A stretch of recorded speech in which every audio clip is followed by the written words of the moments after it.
It's always tough to make a war film, especially one that's based on historical events.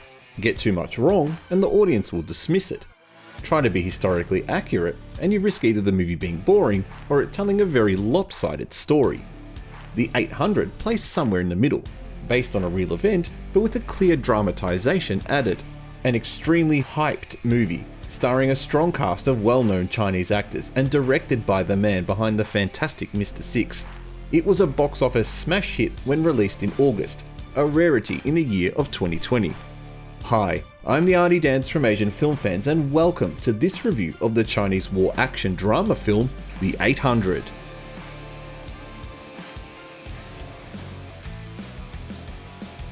As mentioned, The 800 is based on the historical incident that occurred at the Sihang warehouse on November 1st, 1937.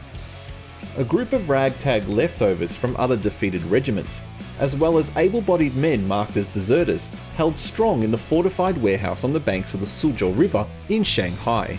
Across the river was what was known as the concessions, an area full of international citizens where the Japanese were trying to avoid conflict, not wanting a stray bullet to strike an American or an Englishman and start a new war.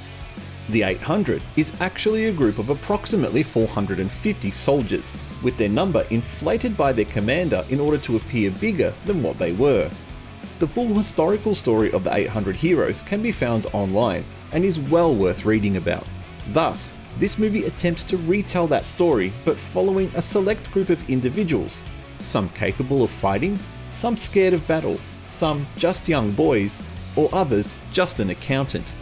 We view the movie through their eyes and the viewpoints of several Chinese citizens living in the concession zones of Shanghai over 4 days as it reaches November 1st and the final stand against the Japanese.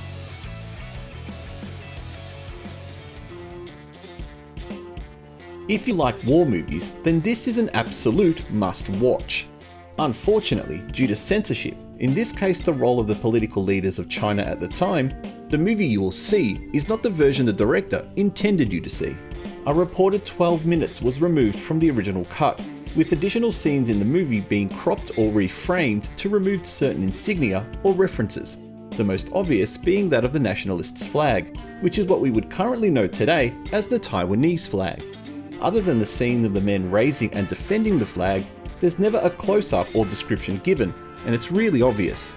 It's unashamedly patriotic, but what's refreshing about this patriotism is that it's not afraid to talk about the losses that China suffered in battle. Having said that, the China that's portrayed in this movie is not modern-day China. The Chinese army that yielded territory to the Japanese is the NRA, the National Revolutionary Army, which no longer exists. The modern-day army is the PLA, and if this event happened to them, there's no way this movie gets made. There's also a strong international flavour within the crew of the film. While there are scenes of English dialogue spread throughout, of which the acting is of debatable quality, it's the production crew that shows its international tastes. British composer Rupert Gregson-Williams worked on the score alongside American Andrew Kosinski. Italian opera singer Andrea Bocelli performs the theme song alongside China's Na Ying, while the special effects were done by India's Double Negative Effects and Anybrain Digital Technologies, Australia's Rising Sun Pictures and Fin Design and Effects, American studio The Third Floor, and Bangkok-based The Monk Films, amongst local Chinese visual effects teams. It's an impressive international effort, and we all deserve to eventually see the original director's vision of this film.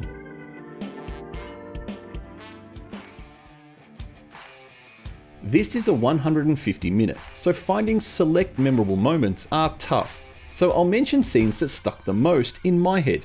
Like all war movies, it's the ensemble that tends to be the most memorable. This movie is no different, with its diverse range of characters from the soldiers and their commanders, to the characters who live on the concession side of the river, the casino owner and her brother, who ultimately risks his life to deliver a telephone, the out-of-work university professor and his nagging wife, who defiantly shoots his shotgun in the air in support of the soldiers, the street performers who add some colour to dour moments, and importantly, the young Girl Scout and the journalist who risk everything to cross the bridge to deliver hope, messages, and the flag. The action scenes are bloody, but ultimately play a secondary role in the film. This movie is about the people and their achievements, not about who they killed. While dripping in patriotism, the scene of the soldiers valiantly keeping the nationalistic flag held high while they're under attack from the Japanese aircraft is ultimately the scene of the movie.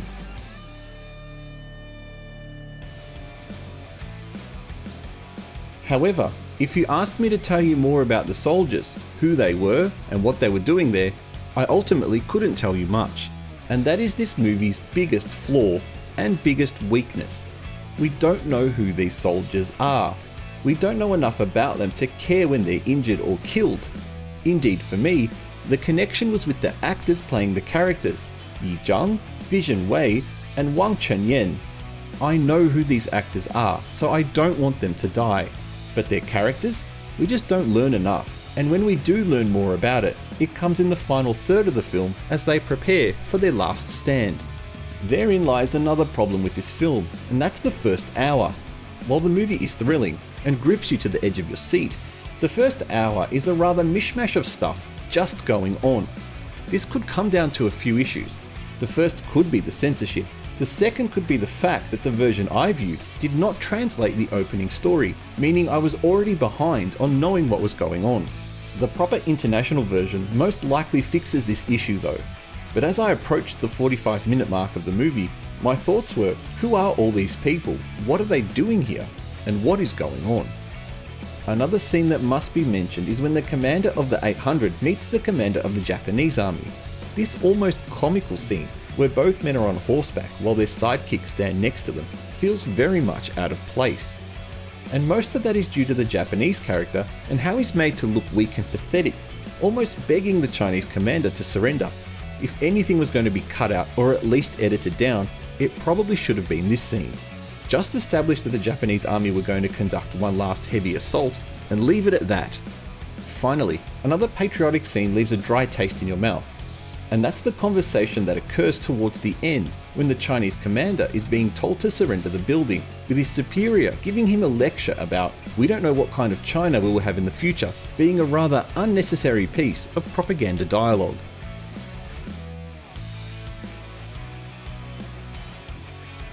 But the negatives are definitely not a deal breaker that should stop you from watching and enjoying this film. They're just considerations for you to keep in the back of your mind. This is a fantastic piece of Chinese cinema, even with all the constraints imposed upon it. My recommendation is must watch. If you've seen it, what did you think? Thank you for watching this review. Please don't forget to press the like button and consider subscribing to support the channel.